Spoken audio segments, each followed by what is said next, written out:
बिस्मिल्लाहिर्रहमानिर्रहीम। अस्सलामुअलैकुम। जब मेरी शादी होती तो शादी की रात ही अब्बू मेरे शौहर को 25 लाख देकर कहते मेरी बेटी को तलाक दे दो। यूं मैं अब तक की कई तलाकें ले चुकी थी, मगर हमेशा अब्बा मेरी जबरदस्ती शादी करवा कर तलाक दिलवाते और वजह कुछ भी ना बताते। लेकिन अम्मा उसी रात मुझे दूध में हल्दी डालकर देती, जिसको पीते ही मैं सो जाती।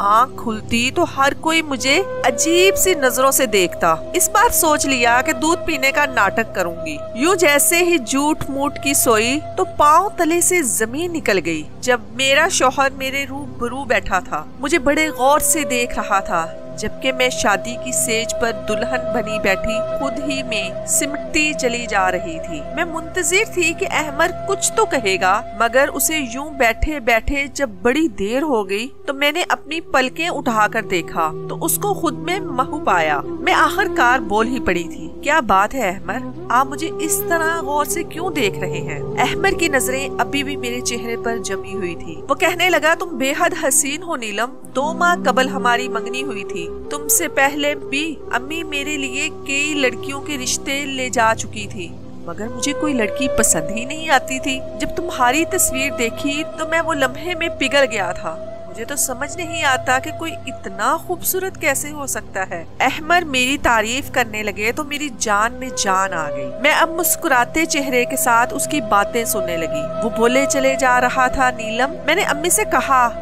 कि मुझे लड़की दिलो जान से कबूल है। अम्मी ने भी सजदा शुक्र किया कि चलो अब मेरा घर बस जाएगा। मैं उनका इकलौता बेटा हूँ ना, इसलिए उनको मेरी शादी की बहुत जल्दी थी। मैंने भी कहा कि चट मंगनी और पट ब्याह कर दे, मैं ज्यादा इंतजार नहीं कर सकता।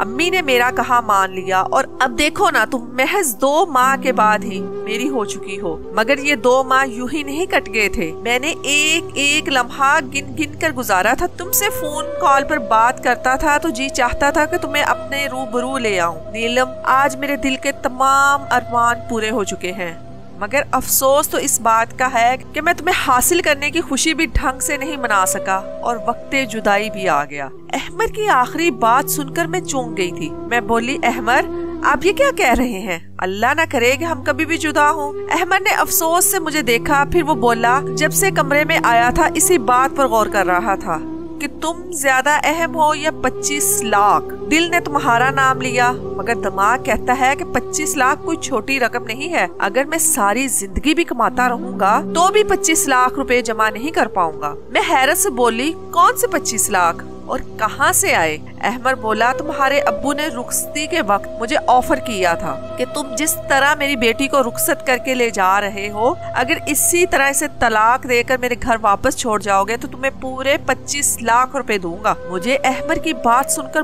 बहुत गुस्सा आया। मैं बोली, आपका दिमाग तो ठीक है ना? मेरे अब्बू मेरी शादी के लिए किस कदर मुतफक्किर थे ये आप नहीं जानते। उन्होंने बड़ी छानबीन के बाद मेरा रिश्ता तय किया था, क्योंकि अब्बू कहते थे कि नीलम, ये शादी उम्र भर का बंधन होता है, इसलिए मैं बहुत सोच समझकर ही तुम्हारी शादी करूंगा। अब ऐसा कैसे हो सकता है कि मेरे अब्बू ही मेरी तलाक दिलवाना चाहते हैं?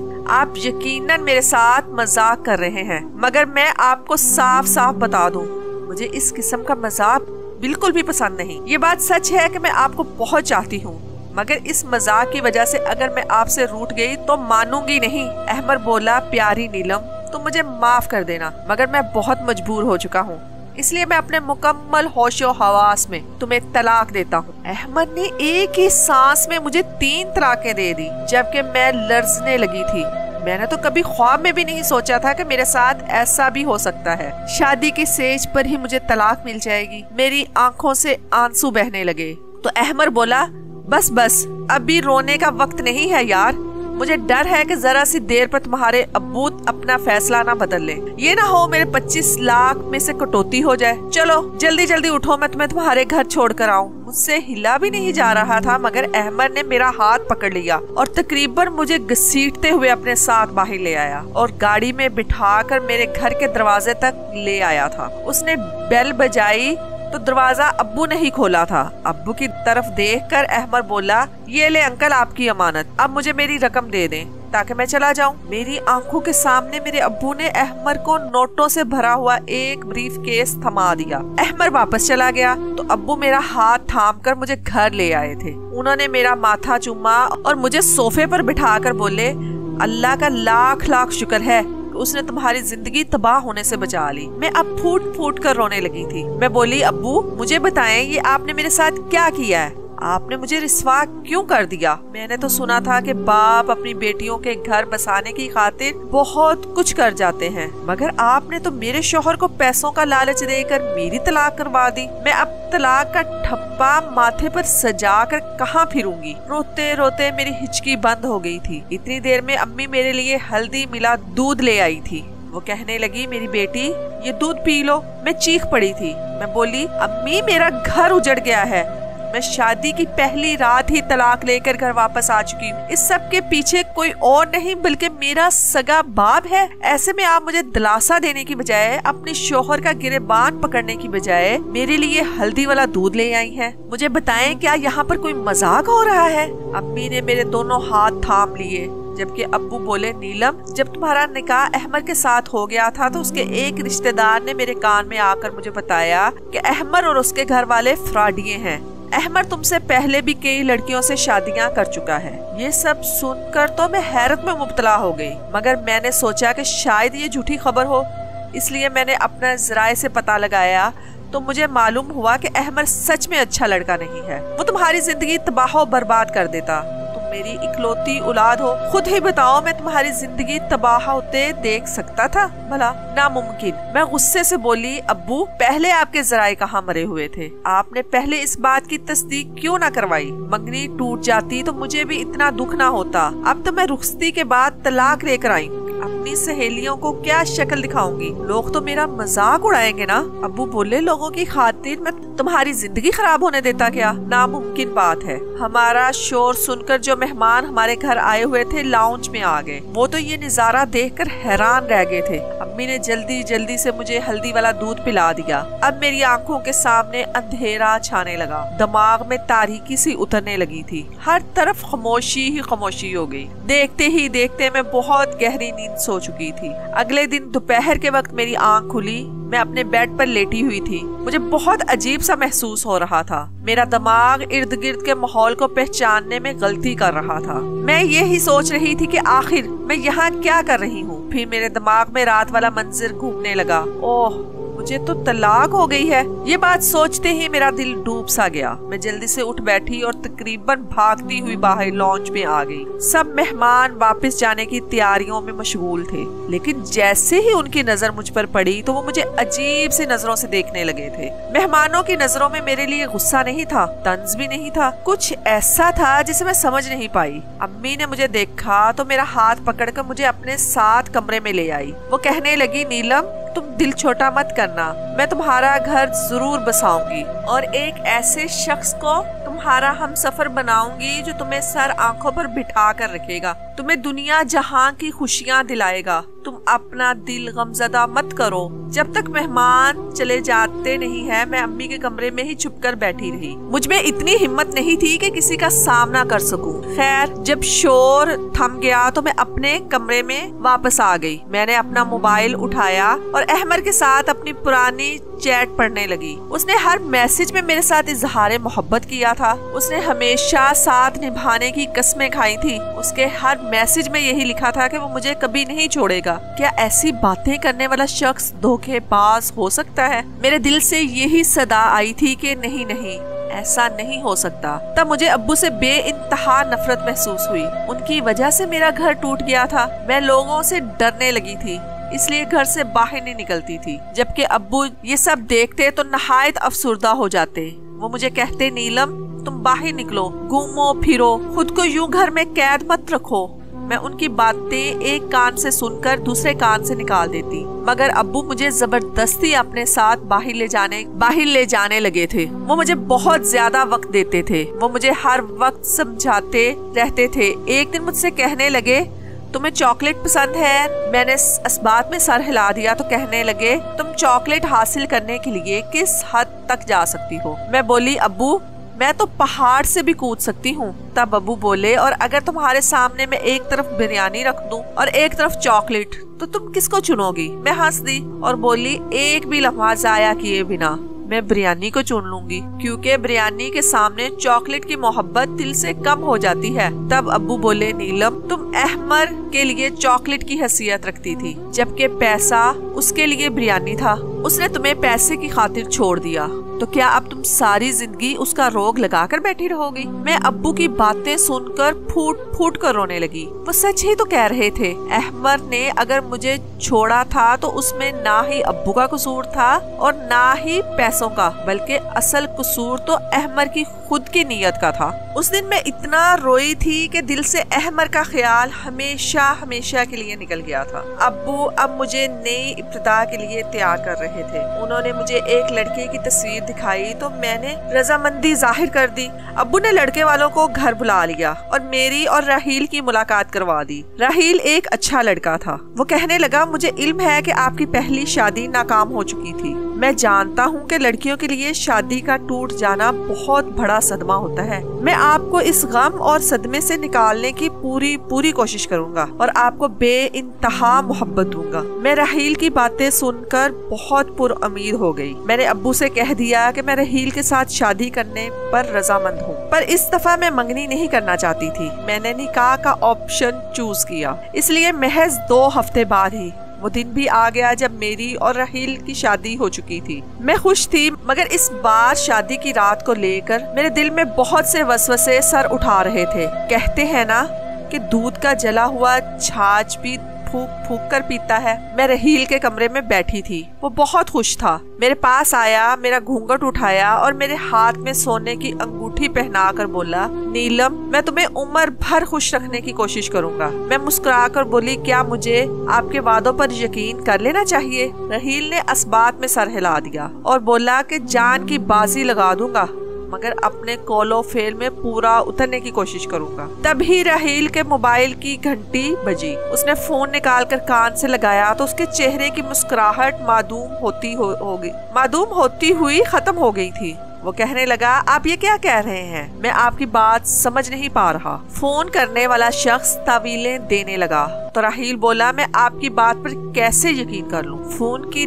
दूसरी जानिब बैठा शख्स ने उससे न जाने क्या कहा था कि राहील के चेहरे पर मुस्कुराहट फैल गई। राहील ने फोन बंद कर दिया और मेरा हाथ पकड़कर बोला, नीलम मैं तुम्हें तलाक देता हूँ, तलाक देता हूँ, तलाक देता हूँ। ये अल्फाज मेरे आसाब पर हथौड़े की मानद लगे। मैं गुस्से से बोली, ये तुम क्या बकवास कर रहे हो?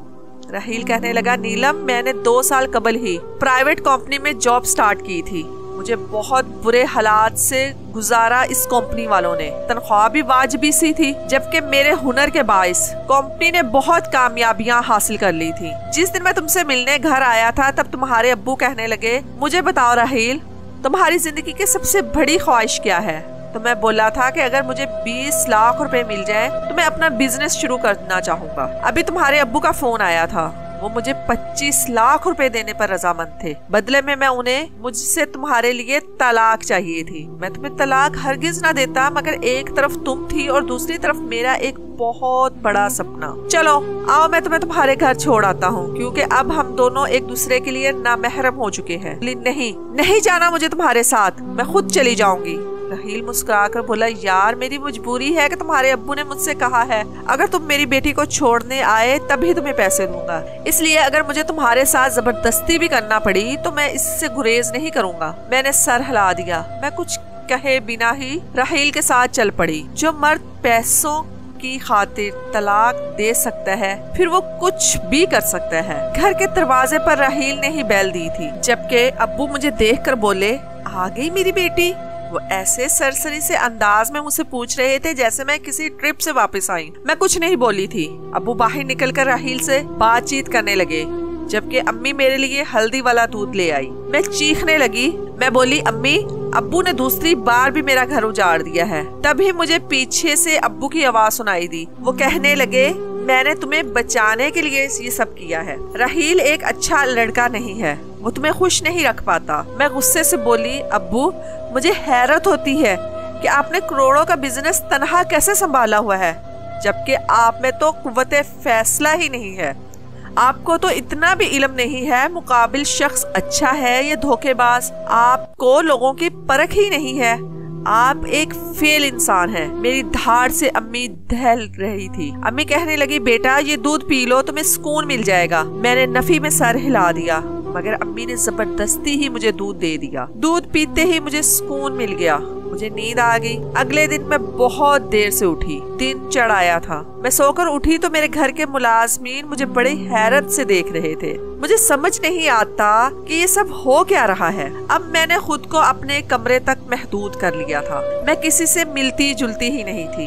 अब्बू एक दिन मेरे पास आए और कहने लगे, कितने दिन हो गए हैं, मैं तुम्हारा इंतजार करता रहा कि तुम बाहर आओगी, हमारे साथ मिलो जुलोगी, बातें करोगी, मगर तुमने तो हमसे दूरी इख्तियार की है। मैं बोली, अब्बू मुझे बताएं, आपने मेरे साथ इतना बुरा क्यों किया?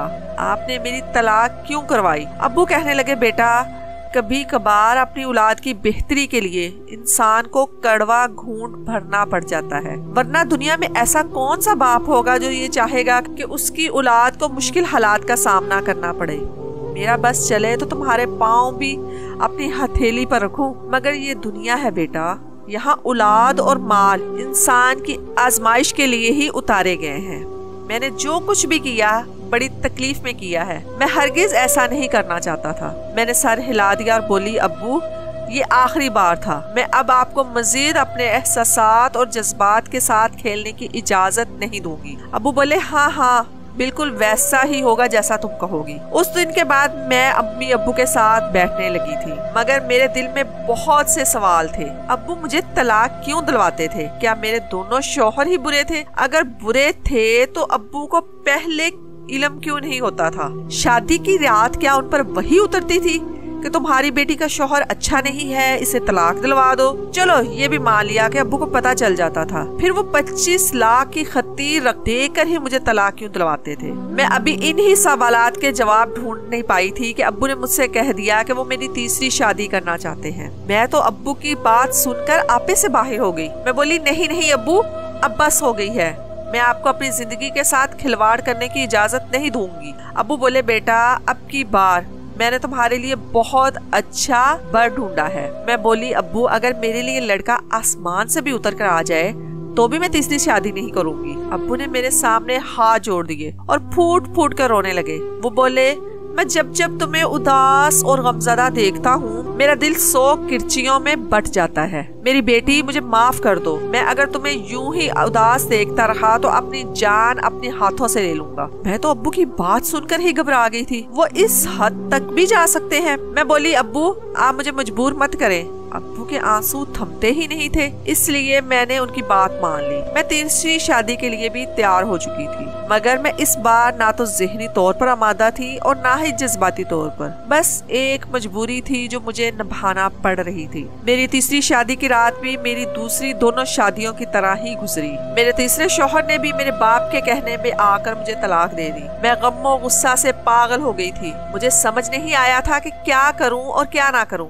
दिल चाहता था कि पूरी दुनिया को आग लगा दूं और शुरुआत अपने बाप के घर से करूं। मेरा तीसरा शौहर भी मुझे मेरे वालिदैन के घर छोड़कर चला गया। अब मुझे अपने वालिदैन से नफरत हो गई थी। अब्बू अगर ये सब कर रहे थे तो अम्मी इन्हें रोकती क्यों नहीं थी? वो तो मेरे लिए हल्दी वाला दूध लेकर हाजिर हो जाया करती थी। 1 महीना ही सुकून से गुजरा होगा कि अब्बू को फिर से मेरी शादी का चाव आ गया। वो कहने लगे, मेरी प्यारी बेटी मैं तुम्हारा घर बसाना चाहता हूँ। मैं गुस्से में बोली, आपके मुँह से दोबारा ये अल्फाज नहीं सुनना चाहती।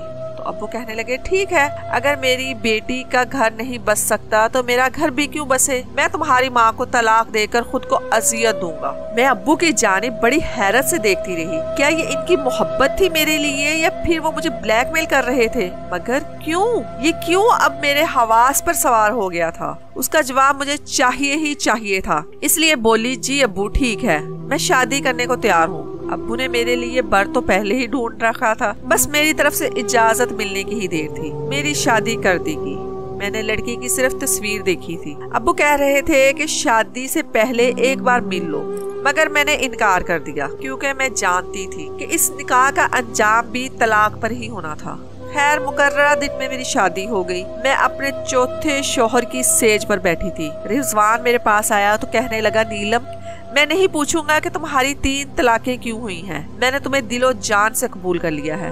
मैं मुस्कुरा कर बोली, तुम फिक्र मत करो, तुम्हें थोड़ी देर में ही इल्म हो जाएगा कि मुझे 3 बार तलाकें क्यों हुई हैं। वो हैरत से मुझे देखता रहा और फिर हमारे कमरे के दरवाजे पर दस्तक हुई। रिजवान ने उठकर दरवाजा खोला, वो बाहर निकल गया, जबकि मैं धड़कते दिल पर काबू पाकर उसका इंतजार कर रही थी कि न जाने अब क्या होगा। तब रिजवान कमरे में आया और कहने लगा, नीलम, तुम्हारे अब्बू ने एक आदमी को भेजा था। वो कह रहे थे कि मैं तुम्हें तलाक दे दूं तो वो मुझे 25 लाख रुपए देंगे, मगर मैं अपनी बीवी को, अपनी इज्जत को महज पैसों की लालच में तलाक नहीं दे सकता। ये बात मेरी गैरत के खिलाफ है। मैं बड़ी हैरत से अपने शौहर को देख रही थी। क्या मर्द ऐसे भी होते हैं जो अपने अल्फाज पर जमे रहे, जिनको पैसे का लालच तोड़ ना सके? मैं रिजवान को आजमाने की खातिर बोली, रिजवान, मेरी पहले भी 3 तलाकें इसी वजह से हुई हैं। मेरे शौहर मुझे पैसे की खातिर छोड़ जाया करते थे। आप क्यों इतनी अच्छी डील अपने हाथ से गवा रहे हैं? वो मुस्कुरा कर बोला, जिंदगी में पैसा ही सब कुछ नहीं होता। पैसा हाथों की मैल है। मेरी अव्वलीन तरजीह मेरी बीवी है, ना कि पैसा। मुझे लगा कि मेरा दिल खुशी से फट जाएगा। खैर मैं बोली, रिजवान, एक बात कहूँ? उसने सर इस बात में हिला दिया। तो मैं बोली, इस चीज से बेखबर हो कि मेरे अब्बू ने मेरे साथ ये सब क्यों किया। मैं अब हकीकत मालूम करना चाहती हूँ, इसलिए आप मेरे साथ चले और ये जाहिर करें कि मुझे तलाक दे चुके हैं, फिर सब पता चल जाएगा। रिजवान ने मेरी बात मान ली और हम अब मेरे वालिदैन के घर चले गए। अब्बू रिजवान से बात करने लगे, जबकि मैं घर में आकर रोने लगी। अम्मी ने मुझे हल्दी वाला दूध लाकर दिया तो मैंने उनसे नजरें बचाकर दूध गिरा दिया और खुद सोने का नाटक करने लगी। अभी 10 मिनट ही गुजरे थे कि हमारे घर में बहुत से लोग आने लगे थे। पहले तो एक नर्स आई, उसने मेरा चेकअप किया तो कहने लगी, इसको फिर से पागलपन का दौरा पड़ा है। ये लड़की मर्द को अपने इर्द गिर्द बर्दाश्त नहीं कर सकती, तो आप इसकी शादी करते ही क्यों हैं? ये अपने आप को नुकसान पहुंचा लेगी, तब आपको सुकून रहेगा। फिर एक वकील दाखिल हुआ। अब्बू ने नर्स की कही हुई बातें मनो वकील को बता दी। नर्स ने भी वही अल्फाज वकील के सामने दोहरा दिए थे। फिर रिजवान को भी वही पर बुलाया गया। वो कहने लगा, वकील साहब, मैं जैसे ही कमरे में पहुंचा, मेरी बीवी ने मुझ पर हमला कर दिया और मुझे मारने पीटने लगी। फिर बोली, तलाक दे दो, नहीं तो अपनी जान ले लूंगी। इसलिए मैंने तलाक दे दी। ऐसा मुझे नीलम के वालिद ने कहने को कहा था, मगर मैंने ऐसा नहीं किया। मेरी बीवी बिल्कुल ठीक ठाक है। मैं भी उठ बैठी थी और वकील साहब से बोली कि ये सब मेरे खिलाफ साजिश है। मेरे बाप ने 3 बार मुझे तलाक दिलवाई है। वकील ने सर हिला दिया और बोला, मिस नीलम, आपके सगे वालिद ने मरने से पहले अपनी सारी जायदाद आपके नाम लगा दी, मगर उनकी वसीयत में ये शर्त थी कि जब तक आपका घर बस नहीं जाता, ये जायदाद आपके नाम पर मुंतकिल नहीं हो सकती। आपका सुतेला बाप शायद इसीलिए ये खेल खेल रहा होगा। वो हर बार आपको तलाक दिलवा कर मुझे बुला लेता था और कहता था कि मेरी बेटी घर बसाने के काबिल नहीं है, इसके साथ ज़हनी मसला है, और फिर ऐसा ही बयान आपका शौहर भी दे जाता था। मैं हक्का बक्का रह गई। क्या सच में ये इंसान जिसको मैंने सारी जिंदगी बाप की तरह चाहा, वो तो मेरा बाप था ही नहीं? मैं बोली, अम्मी, अगर ये शख्स मेरा सगा बाप नहीं था तो क्या आप तो मेरी सगी माँ थी ना? फिर आपने मेरे साथ ये सब क्यों किया? रिजवान कहने लगा, मैं तुम्हें बताता हूँ। तुम्हारी अम्मी ने तुम्हारे अब्बू के साथ रहते हुए उस शख्स के साथ मोहब्बत की पींगे बढ़ा ली